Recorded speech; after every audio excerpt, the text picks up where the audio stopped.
Right, welcome to my review for Free Guy, starring Ryan Reynolds, the one and only.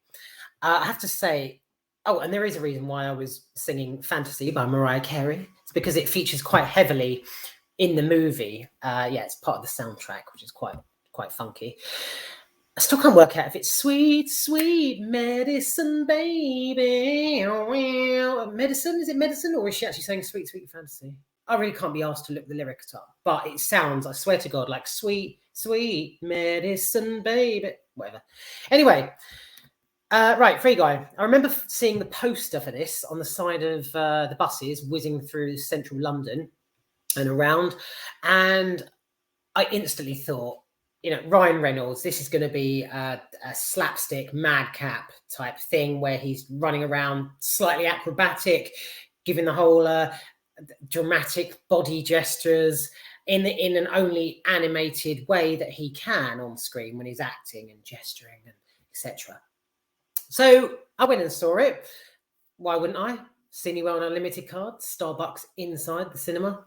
It's a day out, isn't it? 115 minutes later, Free Guy had done exactly what it said on the poster tin, on the poster tin poster, on the tin and the poster. It delivered the goods in terms of explosive action and comedy combined, alongside a very interesting story.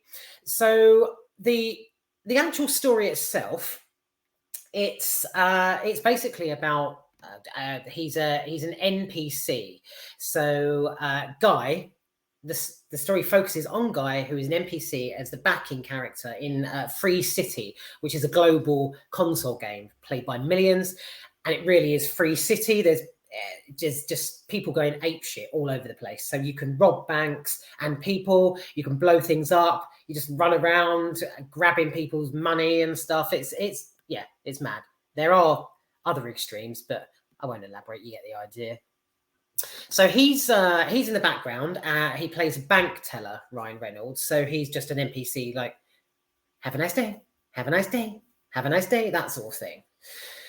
The story is very simple, but it takes an interesting turn when he turns around one day and says, imagine, if there's a life outside of this, don't you ever want more? That kind of thing. So one day, as his consciousness really starts to kick in and he beats the shit out of one of the players who comes storming into the bank to rob them, he basically goes and ventures out into Free City. So he grabs the shades, because most players in the real world are the characters on screen, and they've all got a pair of shades that when you put them on, you can see the environment of Free City around you. It's quite interesting because when he acquires a pair of shades, he's a bit like, normal. Oh my God, normal. Oh my God, normal. It's brilliant. And I have to say, the first thing would be, the thing that stands out most for me is the visuals. The CGI is just it, and the colors, they're all just spectacular. The game world, like I say, is only seen through the shades. So at the same time as Guy's walking around, you've also got this sort of control page or dashboard thing, that you see on most sort of POV style games. You've also got around him, you've got random symbols appearing above people's heads. So, if they scrape a medipack off the floor and they start vibrating and go colourful, they blush up. People getting one-ups when people acquire certain things. There's just sounds and graphics and colours just everywhere. It's brilliant, basically. Slightly messy, I suppose, on a downer, because you've got so much happening on screen. There's people, as he's walking around, there's people coming in, like they're dropping in via zip line. There's helicopters spinning around, smashing into buildings. Tanks down the street, there's people dancing and just acting ridiculous. But that's the thing, Free City is just, you can be who you want and do what you want. It's great. And it is nuts all the way through. It really is. Jodie is fantastic. She plays Molotov Girl, who is she's American in real life. So you see her actually at her computer in the real world playing the game. playing her British character that's on screen. So don't get confused if you suddenly see her jump in between accents. It's quite interesting. Another interesting part of it is where Guy walks into the weapons lounge, and Jodie's character, she's just stood there. She's just suspended because in the real world, she hasn't logged in to play the game yet. So there's this whole great big flurry towards the end when it transpires that someone's working against the creators of the actual game itself.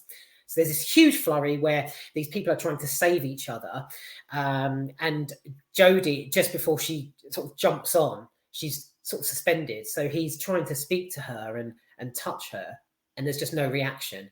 It's like a mannequin, I suppose, from the 80s. And then she logs on, bursts to life. It's very cleverly done. It's very observant and spot on. There's no detail left undone. And it's all round great, wacky fun, really. It's everything you'd expect from Ryan Reynolds, basically. So, yeah, you've got Jodie Comer and also Taika Waititi, I think his name is. Joe Keery also stars, and apparently John Krasinski as Silhouetted Gamer. I don't really remember him at all, but yeah, the as it hurtles to its climax, the visuals just get that little bit better because it so happens that Free City starts imploding, so it starts crumbling in on itself, and as Ryan Reynolds' character, he's running to get to save the game. All the pixels, it's brilliant. Or they're just sort of the game's trickling in, and it's sort of bum bum bum bum bum bum. It's great. It's really it's action packed.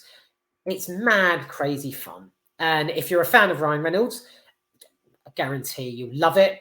And as well as the other people who are in it. But yeah, it's great. It's actually quite. I think, I mean, when he's running around Free City and all that, it's kind of dizzying at the same time because in terms of animation, I mean, it's flawless, but it's just the whole scale of what he sees and what he's experiencing. Yeah, it's a lot, but I think the younger viewers will fucking love it as well as older viewers. So yeah. There's quite a decent bit where Guy, as soon as he enters Free City on his own accord, he comes face to face with people in the coffee shop and starts talking as his own consciousness. It's really interesting because they don't know how to react. And the woman behind the till's like, but you ask for the same thing every day, and now you're asking for a mucka chucka, like whatever it is. That is definitely the best aspect of the film, and I wasn't expecting it. So it's all about how the artificial intelligence comes into its own. So yeah, that's definitely the striking element, how this like tiny character in a computer game suddenly wakes up and it takes on a life of its own, and how it comes to be, how it explores, and whether or not it gets out is it's all really interesting. So yeah, that concept, excellent. The visuals, excellent. I don't think there's many downers to it. I suppose, if I had to state a negative, it just all sort of goes bang, bang, bang, bang, bang, bang, bang, rolling credits sort of thing.